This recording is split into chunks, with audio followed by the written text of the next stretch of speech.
Yo minister omulala atalina musajja nze wendi.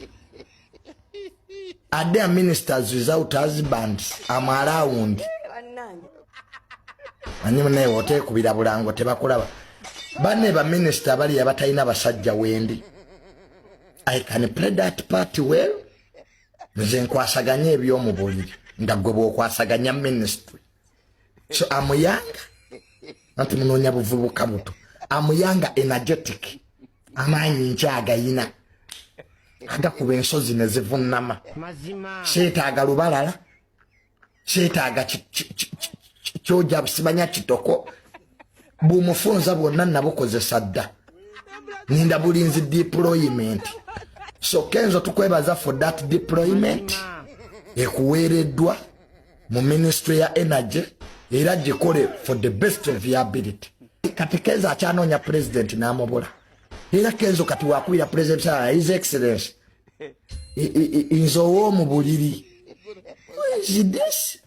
I'm the one in the bed of the minister. Kenzo. Okay, watu Kenzo katachanoonya president n'ambula. In fact, kati buli cabinet meeting ebeerawo buli lwa Monday nga ba minister basekanya president mu cabinet. Kenzo ajja kuba bweru wa state house ng'ali abikajjo. Tulubya allowed. Asigale no miti alinde mukyala we Nyamutoolo. So lema namuza mutusaasire mutuleke mwatusaaliza dda kati eno party firimu we bajja gwera ku party 1 kati tulabe party 2 tulabe firimu stayani. Is it Amuza Olema? Is it Lwema Okenzo? Abakazi kyembagamba nze abakazi muze wano Junior nakukyawa tolifuna mukazi alinga nze kale. Women I'm telling you, you will lose a man. Oja firi omusajja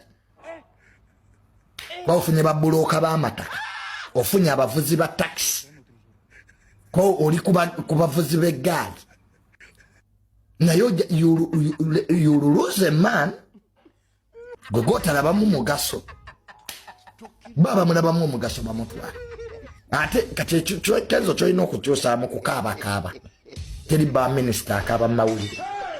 Kenzo n'omuze gwokukola press conference ng'okaaba